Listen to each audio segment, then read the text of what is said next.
Assalamualaikum warahmatullahi wabarakatuh teman-teman semuanya. Kembali lagi dengan aku Aisyah Channel.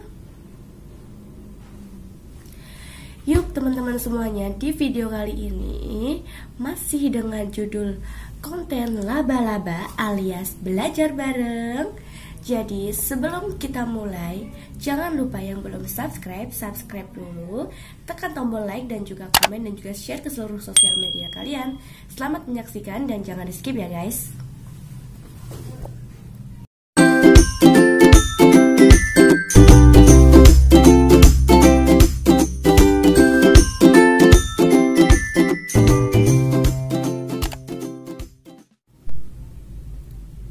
Baiklah teman-teman, terima kasih yang udah subscribe dan juga share ke sosial media kalian. Terima kasih banget.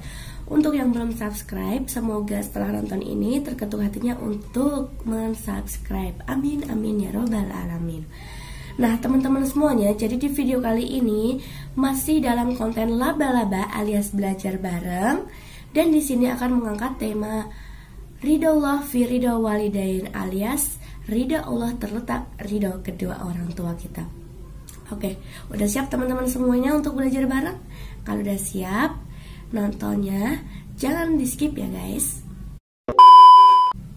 Oke, jadi berbicara tentang ridho Allah terletak ridho kedua orang tua. Kenapa? Kenapa seperti itu? Karena di dalam hadis dikatakan ridhollah fi ridho walidain wa suhtullah fi suhtil walidain.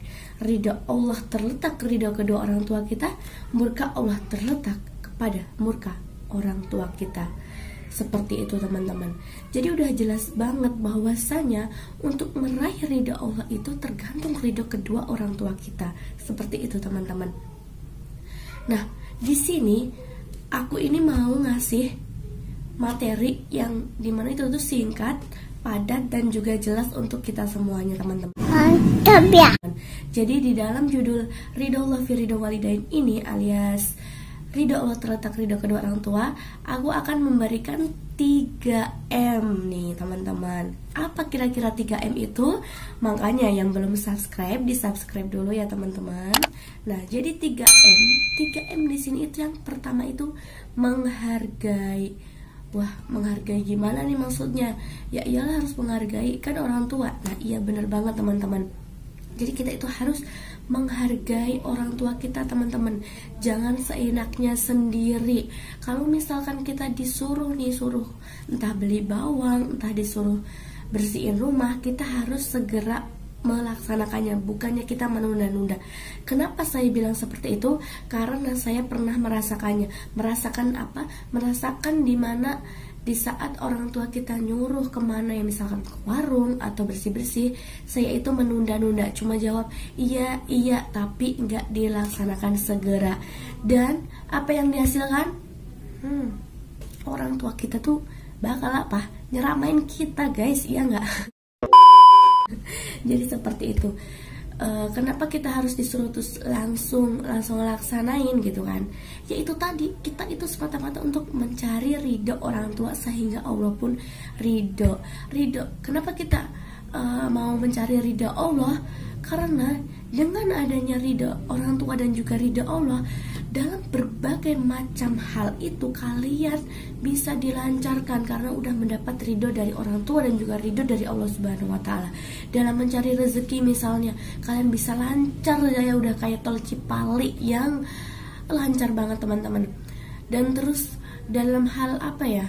Dalam hal kuliah, dalam hal sekolah itu bisa lancar dikarenakan sudah mendapat ridho Allah dan juga ridho orang tua kita teman-teman. Seperti itu.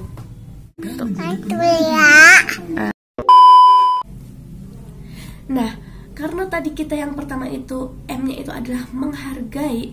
Berbicara tentang menghargai, maka yang kedua M yang kedua ini berkesinambungan teman-teman, yaitu menjaga perasaan. Seperti itu teman-teman.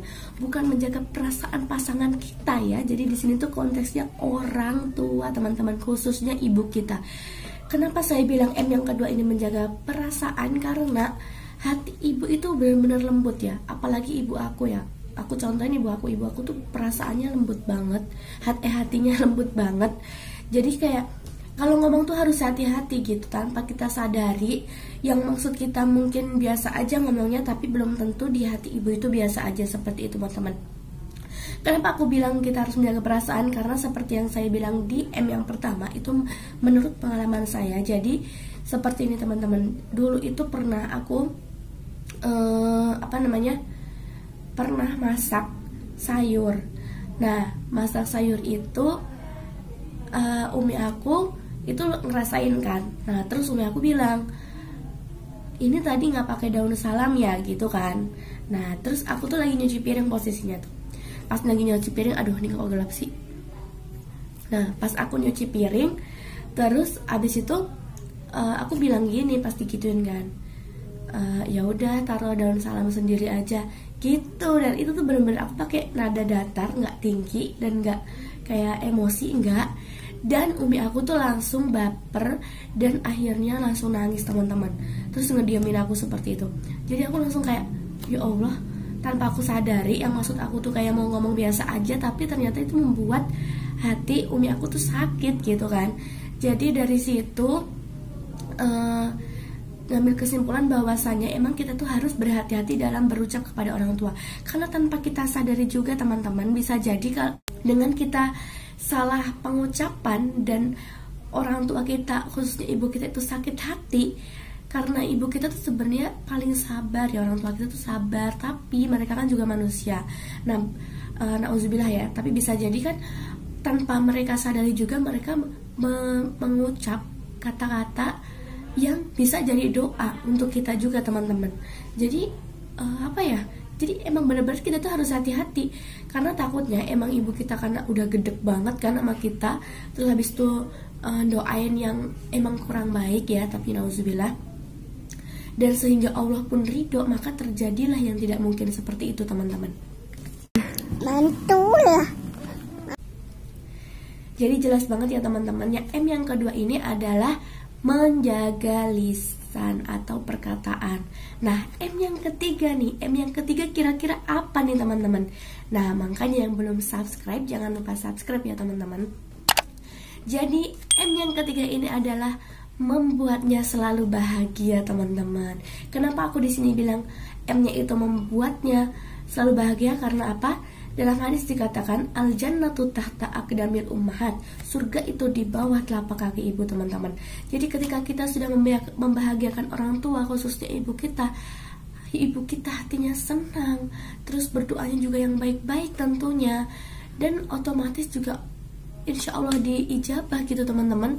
Jadi kayak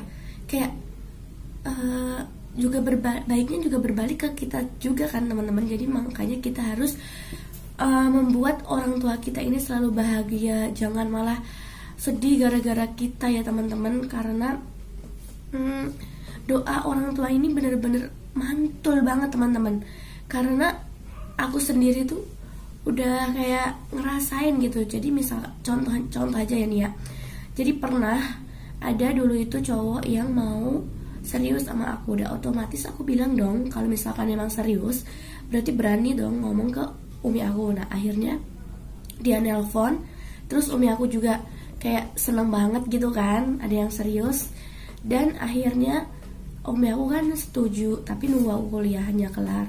Nah, setelah itu aku pribadi, kalau aku simple sih, kalau umi aku itu demen sama orang itu berarti otomatis baik lah buat aku. Nah, akhirnya selang berapa minggu itu umi aku kayak berdoa gitu loh, kalau misalkan dia jodoh aku maka dekatkan, kalau misalkan bukan intinya tuh beri jalan lah, nunjukin kalau misalkan dia tuh bukan yang terbaik buat anaknya gitu kan.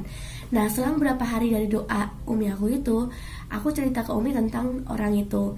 Nah, akhirnya umi menyimpulkan bahwasanya oh dia belum yang terbaik, berarti seperti itu teman-teman ya.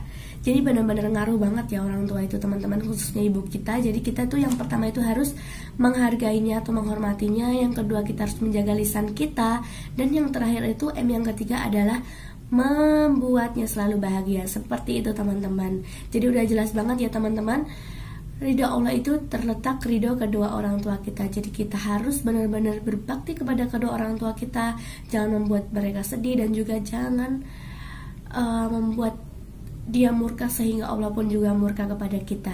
Terima kasih yang udah nonton, semoga bermanfaat. Sekian dari saya, kalau ada perkataan yang salah saya minta maaf. Wassalamualaikum warahmatullahi wabarakatuh.